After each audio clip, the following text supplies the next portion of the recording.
A tsunami of about 3 meters high is expected to hit the western coast of Japan after a 7.6 magnitude earthquake struck the coastline. Russia launched 90 Shahed drones across Ukraine in the early hours of the new year. Israeli strikes in central Gaza have killed at least 35 people, adding to more than 28,000 already dead or missing.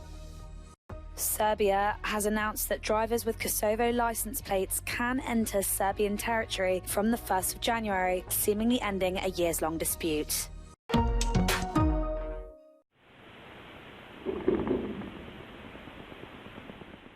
A tsunami of about 3 meters high is expected to hit Niigata and other prefectures of the western coast of Japan after a 7.6 magnitude earthquake struck the western coastline. According to Japan's public broadcaster, smaller tsunami waves were already confirmed to have reached the coastline. The government has ordered an evacuation of the area. The area includes a nuclear plant. Tokyo Electric Power Company, the operator, said it was checking for problems, but there were no immediate reports of any irregularities. Japan is an extremely quake-prone nation. In March 2011, a major quake and tsunami devastated a large part of the country. The tsunami also instigated a major nuclear accident at a power station along the coast. Russia launched a record number of drones across Ukraine in the early hours of the new year. A 15-year-old boy was killed in the attack, which sent 90 Shahed drones across the country. In his New Year's address on Sunday night, Ukrainian President Volodymyr Zelensky vowed Russians would suffer in 2024. І хай би скільки не випускав ворог ракет, хай би скільки не було обстрілів і атак, ми все одно піднімемось. Бо той, хто приносить на нашу землю пекло, одного дня побачить його з власного вікна. Russian President Vladimir Putin has also warned of more strikes on Ukraine after the shelling of Volgograd killed 24 people on Saturday. Целенаправленный удар по гражданскому населению. Конечно, это теракт. По-другому и назвать нельзя. А должны ли мы отвечать таким образом? Конечно, мы можем. Можем ударить по площадям. И в Киеве, и в любом другом городе. Этот конфликт создали. As the fallout from the Israel-Hamas war continues to be felt, a rise in Islamophobic and anti-Semitic incidents has gripped the continent with recent attacks in Paris and Brussels. Israel's Ministry for Diaspora Affairs said there was a 500% spike in global anti-Semitic incidents during the first 3 weeks of the conflict.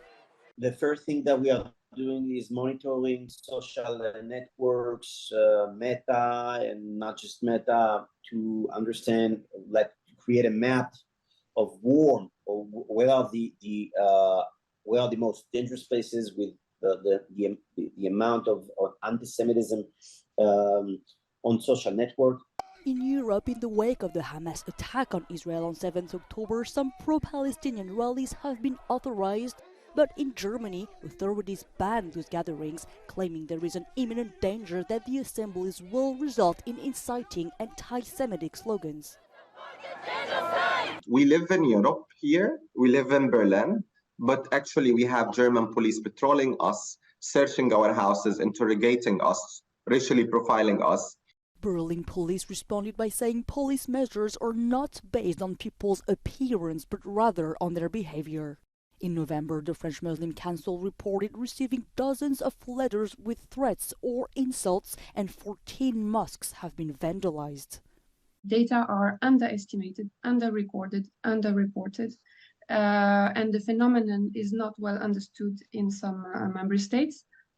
In addition, Muslim people, or people perceived to be Muslims, are usually trusting less authorities, so they may also go less to report incidents.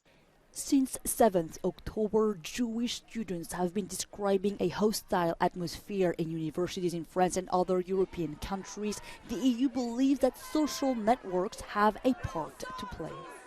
We have to acknowledge that a lot of hatred has been transported and has been left unchallenged for a very long time on social platforms. And we need to make sure that they adhere to the rules that now apply in the EU. Ukraine continues to fight for the future of its children and their education. Many schools have been damaged and destroyed in the war, and students have to find other ways to learn. One such school is located in Borovnica, near Kyiv. During last year's occupation, it was taken by Russian soldiers as a temporary base for 3 weeks. They burnt the school down when they left. Але я не показувала це ні дітям, ні своїм працівникам, тому що в мене колектив за мною, у мене 30 вчителів. Ми повинні були бути стійкими і показати дітям, що ми щось зробимо для того, щоб вони вчилися. Не можна було впасти в розпач, і все це нічого не допомогло. Now the senior students go to study at the school in the neighboring village, but classrooms are also set up in the local cultural center with the support of aid organizations. Russia is very intentionally, very systemically attacking Ukrainian educational infrastructure basically from day one of this big invasion. And by now, Russia has destroyed every 10th school in the country. And it's only, we're talking about general secondary institutions. According to Anna Novosad, 1,500 schools have been destroyed since the beginning of the war, as this number continues to grow.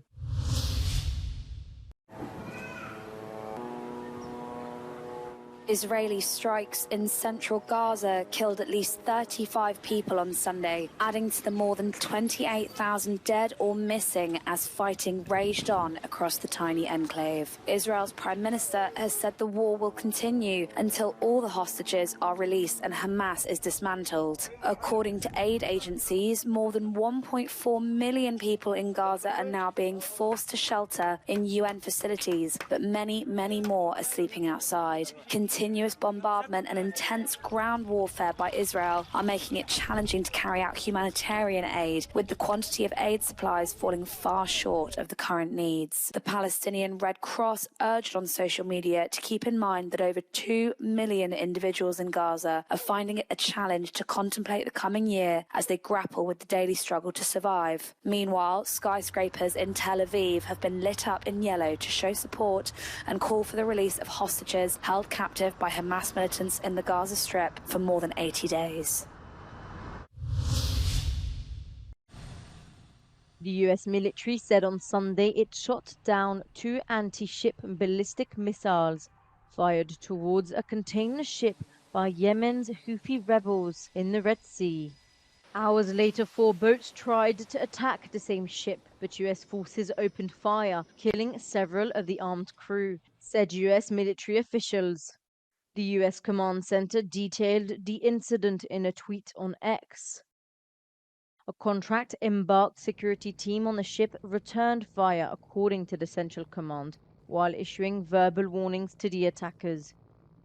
Houthi boats opened fire on US helicopters using small arms, the statement said.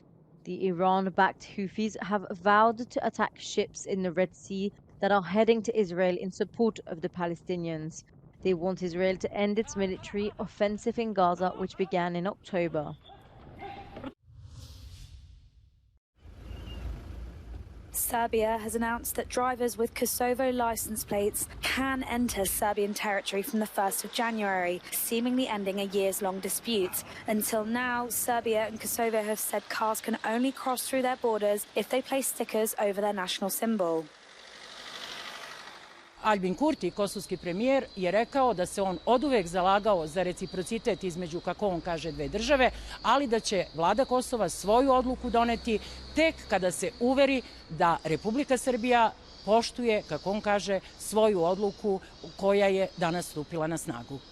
However, the Serbian government has said the move does not mean it recognizes Kosovo's statehood. Kosovo has said it will not allow Serbian number plates through its borders, while Serbia does not acknowledge its independence. The EU has said the number plates are a positive step towards improving and normalizing Serbia-Kosovo relations.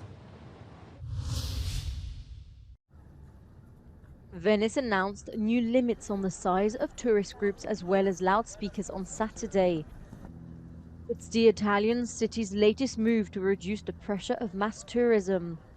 The changes are aimed at improving the movement of groups through Venice's historic centre, as well as its surrounding islands, according to the city official charged with security.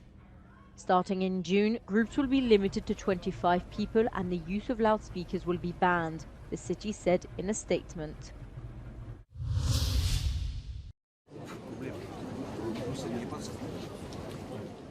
Having served as the star of the show over Christmas, come January, our trees often become rubbish that is difficult to get rid of. It could be said that not enough thought is given as to how to be sustainable at Christmas. Even before the Christmas period, there is a waste problem. In Romania, unsold Christmas trees are often just left on the street. În zona asta, la 100 de lei, și seara 80 de lei. Pe nu, domnule, ieftinește, îl dai cu 50 de lei și ai vânzare. N-au spiritul lui comercianți. But there are environmentally friendly solutions for your tree. If you bought it in a pot, you can replant it. Or, when recycled, the mulch and compost material produced from the trees can be used in parks, gardens and common areas. Nu îi interesează pe nimeni de partea de sustenabilitate, de ce se aruncă, pentru că omul la final, pe 25 decembrie, strânge brazii sau îi lasă aici și pleacă cu banii pe care i-a făcut. If you can't compost at home, trees and all their needles can be placed in a biodegradable bag and dropped off at local waste disposal centres.